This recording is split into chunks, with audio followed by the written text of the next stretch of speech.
Have you ever wondered if the line between dreams and reality is as solid as we think? Or if something sinister could slip through when we try to bend it to our will? It all started innocently enough for Alex. That's the name I'll use for him.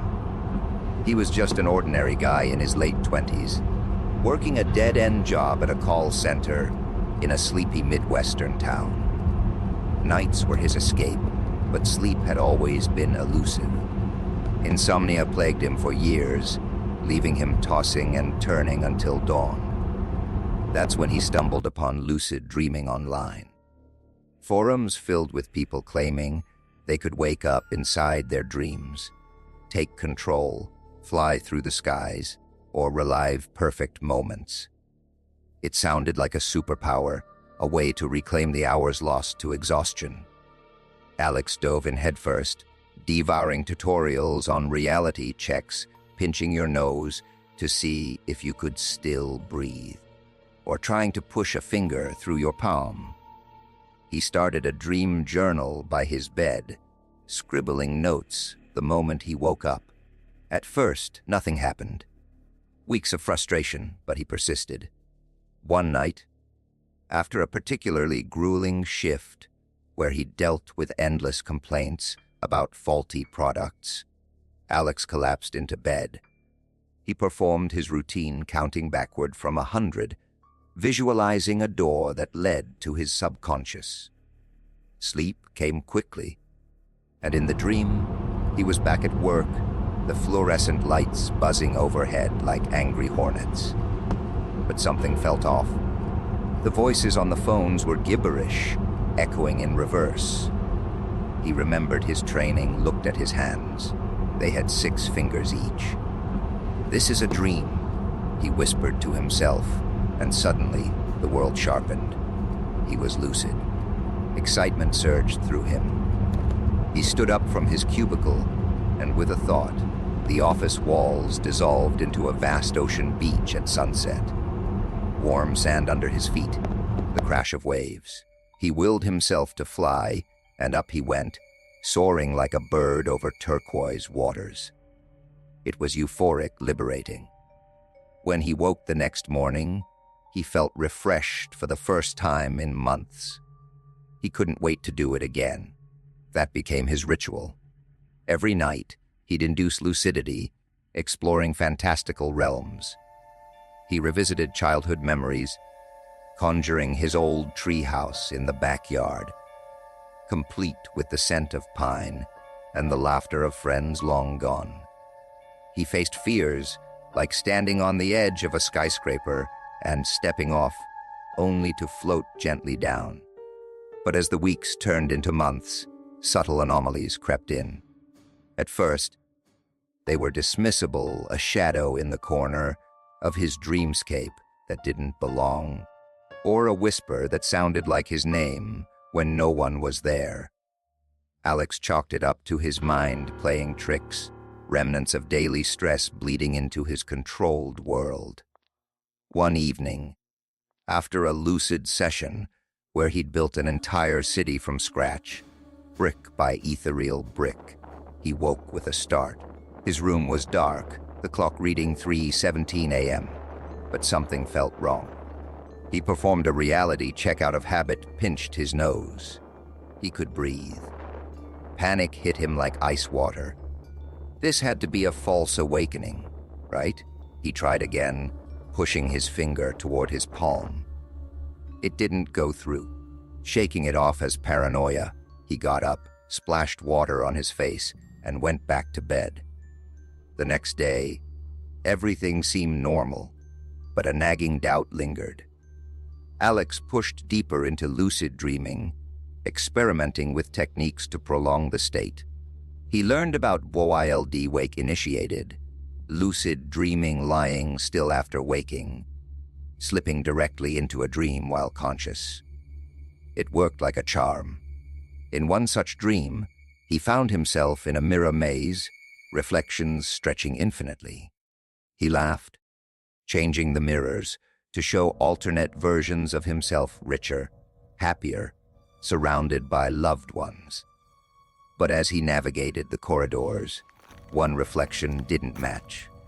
It stared back with eyes that were too dark, too knowing. When Alex moved left, it moved right a delay, almost deliberate. He reached out to touch the glass, and the reflection grinned, teeth sharp and uneven. Not yours. Mouth silent. He forced himself awake, heart pounding. Sweat soaked his sheets. That night, sleep evaded him entirely. When he finally dozed off near dawn, the dream returned unbidden. No lucidity this time, just the maze, endless and twisting. He called out, but his voice echoed back distorted. In the distance, a figure moved, slender and shadowy, always just out of sight. He woke gasping, convinced he'd heard footsteps retreating down his hallway. Determined not to let fear win, Alex researched more. Online communities buzzed with similar stories.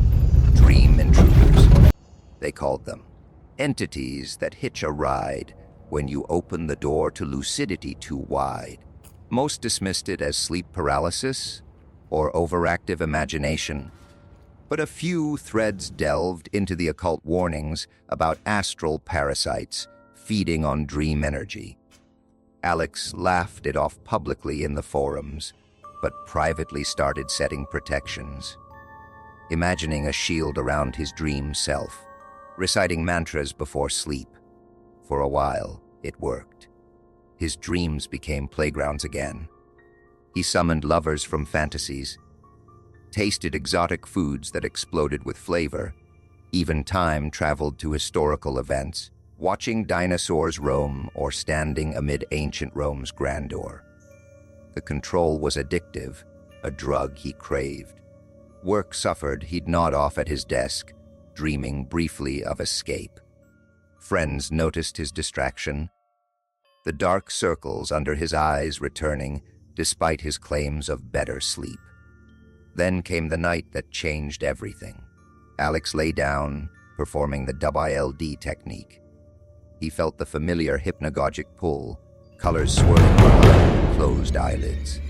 Suddenly, he was in his childhood home, the one he'd lost to foreclosure years ago. Lucid immediately, he wandered the halls, nostalgia warming him. But the air grew thick, heavy with an unfamiliar scent like damp earth. In the living room, his family sat around the dinner table, parents, sister, all as they were before life tore them apart. They smiled, beckoning. Overjoyed, he sat, but as he reached for a fork, he noticed their eyes, blank, like dolls. "We've been waiting," his mother said, voice flat. Unease prickled his skin. This wasn't his conjuring.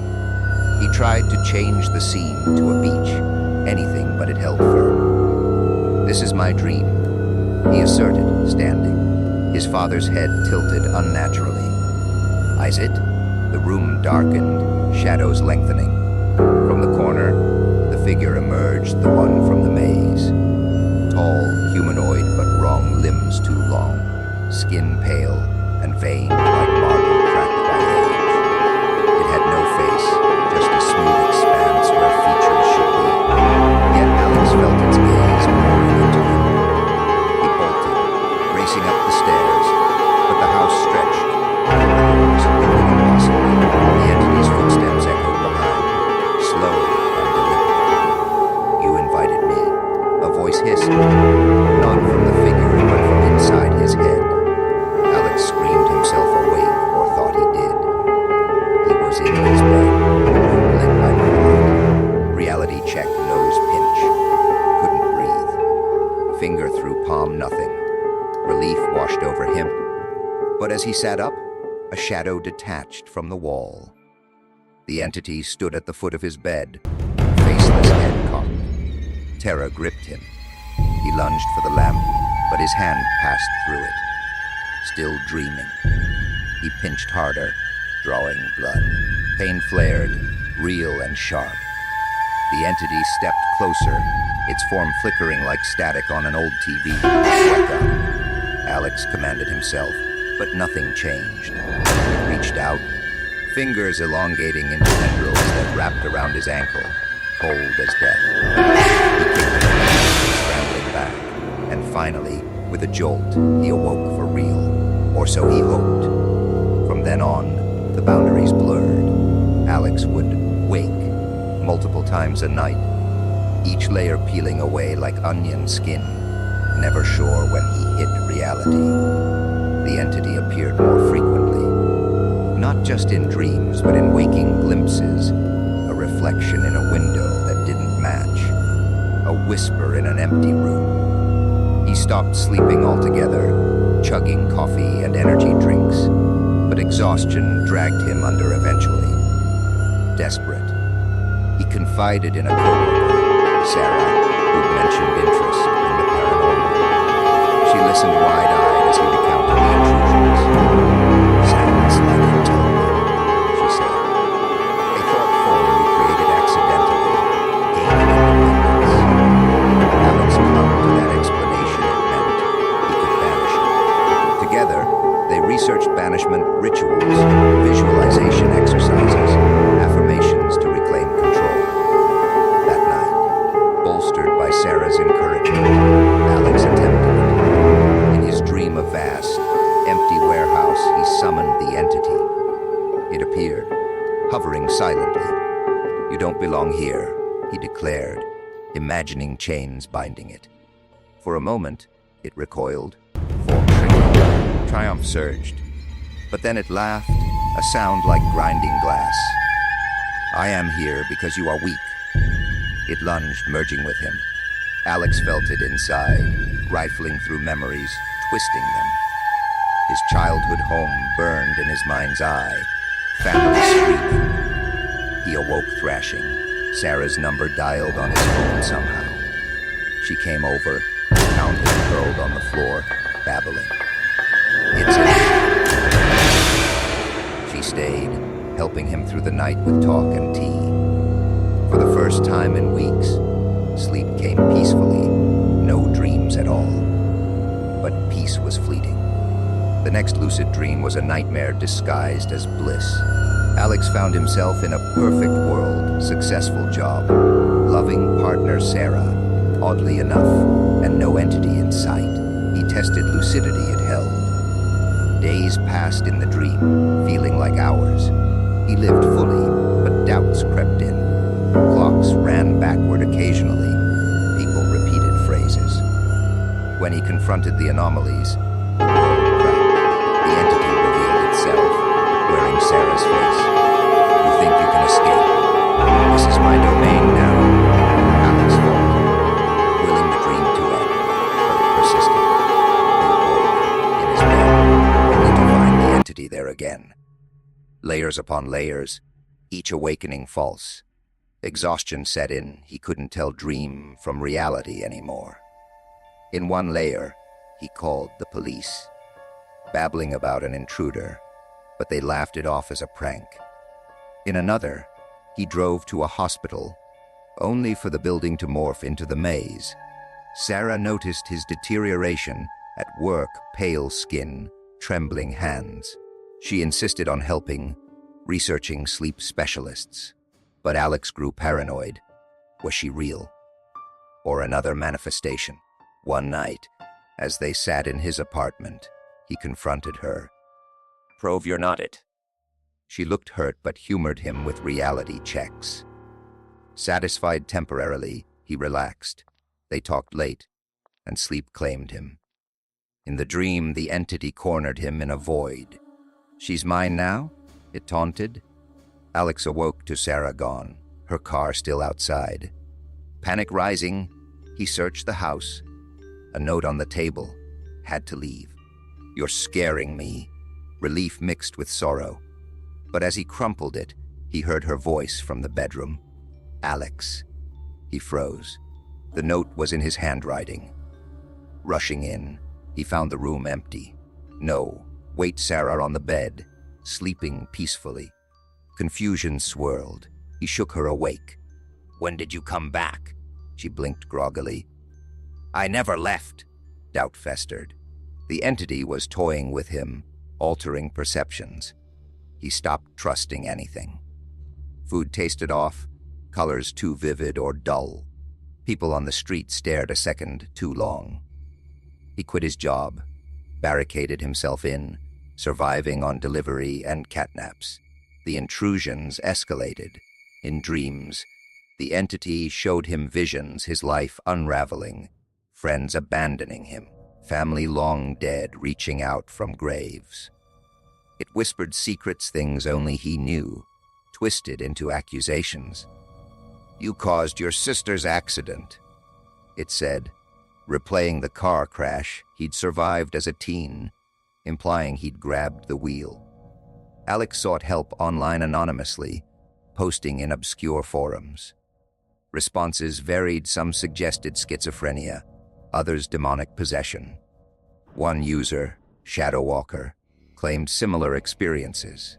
"It's a dream eater. It feeds on your control. To banish it, you must surrender. Surrender." The idea terrified him, but options dwindled. That night, he let go. No lucid attempts, no resistances. Sleep came, and the dream was chaos, storms raging, landscapes shifting. The entity loomed large. Finally, it purred. Instead of fighting, Alex embraced it. "Take what you want." It hesitated, then engulfed him. Sensations overwhelmed, cold void, endless falling. But in the depths, he found a spark, his core self. He pushed back, not with force, but acceptance, absorbing the entity instead. He awoke energized, the air crisp, real. No shadows, no whispers. Days passed normally. Sarah checked in, concerned but distant. Work called, offering his job back. Life stabilized, but doubts lingered. Was this reality, or another layer? He performed checks obsessively, but they always passed. One evening, relaxing with a book, he dozed off unintentionally. The dream was mundane, walking a park. Lucid by habit, he flew lazily. Then, a voice, not the entity's, but his own, distorted. "You think you won?" The park dissolved, revealing the entity, diminished but smirking. "I let you think that." Alex tried to wake, but couldn't. Layers peeled, each wakening, looping back. Horror dawned, he'd never banished it. It had merged, becoming him. In the real world, Alex went about his days, but inside, the entity pulled strings. Subtle at first, urges to isolate, dark thoughts. Sarah distanced herself for good after he snapped at her irrationally. Friends faded. Alone, he realized the truth too late. The twist came one sleepless night, staring at the ceiling. He pinched his nose, breathed easily. Finger through palm, success. This world, the one he'd fought to return to, was the dream. The entity had trapped him in an eternal loop, feeding forever on his despair. And now, as I recount Alex's story, I wonder if he's still there, screaming silently in a fabricated reality. Or if, perhaps, we're all just layers away from the same fate.